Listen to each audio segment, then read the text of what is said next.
The RV lifestyle has many stages, being newbies, traveling with kids, grandkids, those golden years. And learning about different things on the way, like boondocking and not driving too far. All of those pose different opportunities and different challenges. Recently, Jennifer and I sat down around a picnic table with a friend of ours named Jim Blair. Jim's been an RVer for about 3 years, and we talked about many of those different stages, and we thought it was so interesting, we made it our interview of the week.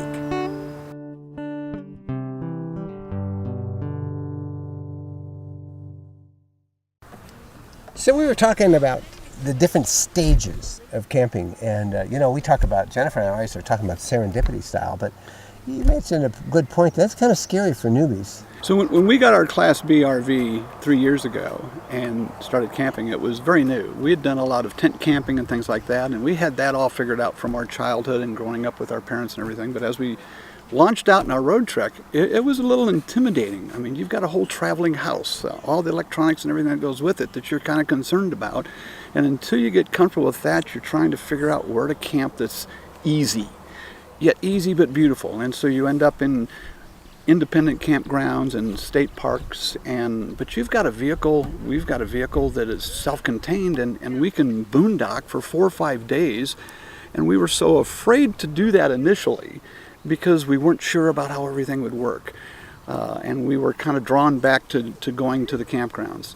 Well, after the first year or two of doing mostly campgrounds, then it became about half and half. We would do campgrounds, and then we'd find a spot where we could boondock. And we've boondocked in church parking lots. We've boondocked in restaurant parking lots. We've boondocked in Bureau of Land Management places, but not all at once. We were afraid to do too much of that because we weren't there yet with our traveling lifestyle in our RV. But as we've progressed after 3 years, we're now doing as much boondocking as we are hooking up somewhere. And we love getting out and boondocking out where there's trees and rivers and streams and nature.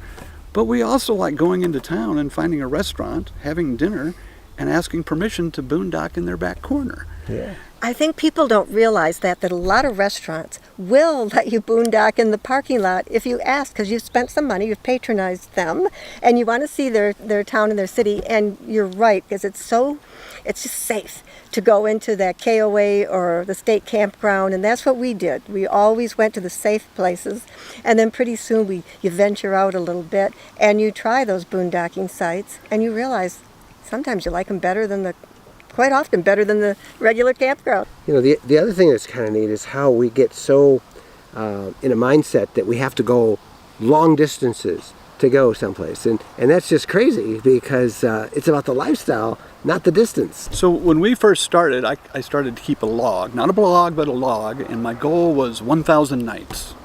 If I could have 1,000 nights in our RV, that was wonderful, and I was going to kind of keep track of that. Well, we're well into that 1,000. But it's not the miles. We can drive 50 miles to a state park. We can drive 50 miles to a farm or a vineyard, and there are other associations you can join to do those types of things, and you don't have to go far. For us, it's been the number of nights in our RV, because that to me is what helps me justify it. If you travel, 5,000 miles, my gosh, hopefully you've spent a lot of time doing that and you've stopped along the way and you've seen things. So it's not the miles for us, it's really the number of nights. It's kind of like bragging rights, because people will come up and say, how many miles do you have on yours? How many miles have you gone this year? It's like they think that the value is in how many miles you've traveled, not the quality of time that you spent here and there and what you've missed along the way because you had to get from point A to point B. And maybe a danger is we get this bucket list and we want to do our bucket list instead of maybe going to that one place on the list and then scoping it out more, checking it out to find out what's in the area. And as we've progressed, now we're discovering that every state has so many phenomenal, cool, neat little places. And most of them you can camp in, most of them you can boondock. And if you can't boondock, there's probably a state park close by. And you don't have to venture off and see all of the national park system. That may be the bucket list, but the bucket list takes a lot of miles and you tend to go very fast. But when you find those little out-of-the-way places, and they can be very close to home, they can be 1,000 miles away. Yeah, we're in Montana and you can hear the thunder from the mountains, and we came out from Michigan, which is about a 2,000-mile ride, and normally we'd come out in 2-3 days. We took our time. It took us 10 days to get out here, and it was so freeing in the sense that we had the ability to stop, explore, stay a few extra days. Don't you think that so many RVers get so competitive with, hey, I did 500 miles this time and I can do 600 tomorrow? Isn't that kind of our mentality in this country? Like how many touchdowns, how many points, how high you scored on a test? It's always that high. And I think that it's just kind of inbred in us that we want the big numbers. I think a lot of that comes from when you're working. You've got dates and times and deadlines and energy and stress, etc. And when you can put that behind you and jump in your RV for a weekend, a week, or a month, if you can put that speed and competition behind you and just say, where are we going to be? Where are we going to go? Well, if you're going to go and meet people and then travel around, fabulous. All those little stops along the way are wonderful. We haven't quite got to the point where we're doing the serendipitous travel as we get to a place. We tend to try and get there and then do our wandering around once we get there. There are all these different stages in camping where it's just the two of you, and then you have the kids, and then you get the grandkids, and how you can use your camping to go visit everybody. Yeah, that's exactly right. We travel to see our grandkids and we travel in our RV, and it's so nice to have all of our stuff and not have to be moving it all around.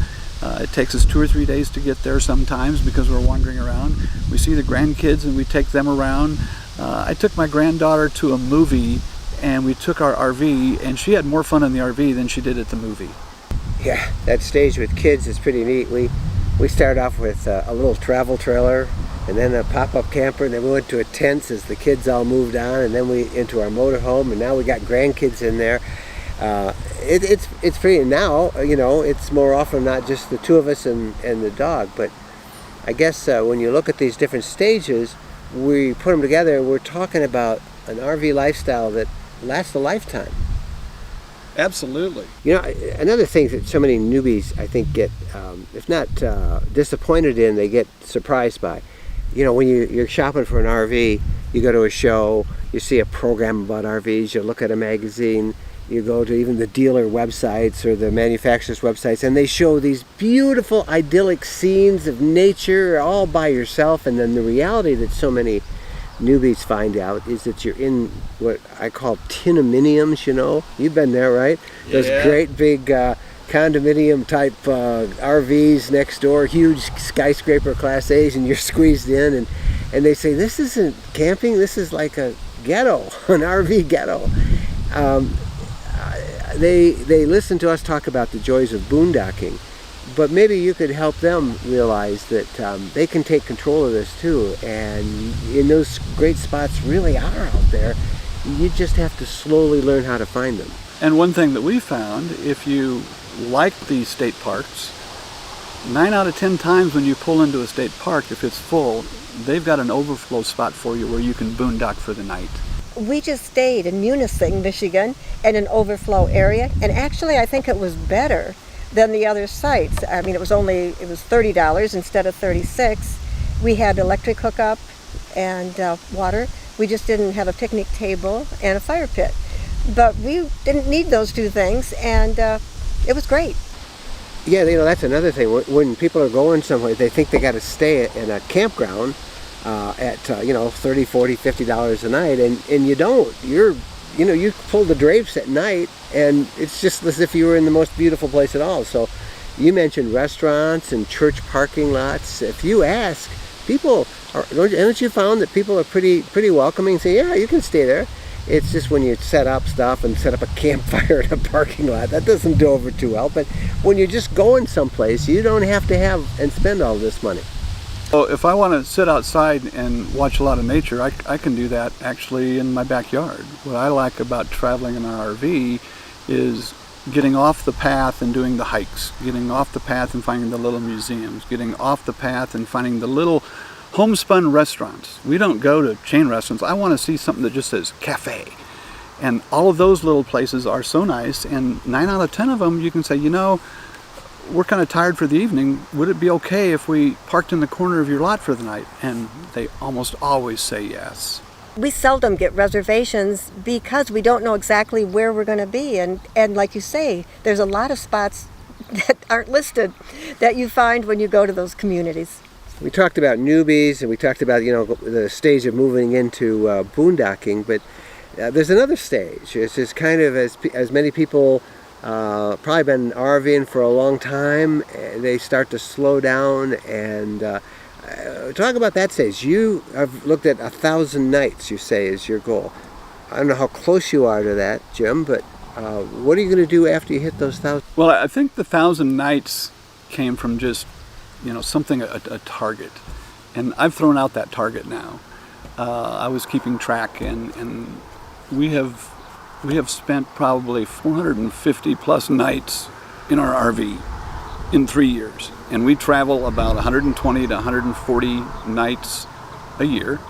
And we're both retired, so we have the ability to do that. And that's one big thing, is when you get into retirement and have the time, your type of RV lifestyle starts to change because you've got more time on your time. And you've left behind that busyness, that schedule of the office and things for the most part. And that's what has helped us become more flexible in our travel. The trip that we're on right now, we're going to be going up into the Canadian Rockies, and because it's summertime and it's in the Canadian Rockies, it's very busy. We got reservations, but only for the weekends. During the week, everybody's gone off, and we're going to be able to find boondocking sites probably during the week, but I needed a reservation because it's so busy. And we're going to hit some of the things on our bucket list, but during the week, we're going to wander around, and we may find a place that we just decide, let's stay here for the next 4 days. There's plenty to do, or there's plenty of nothing to do.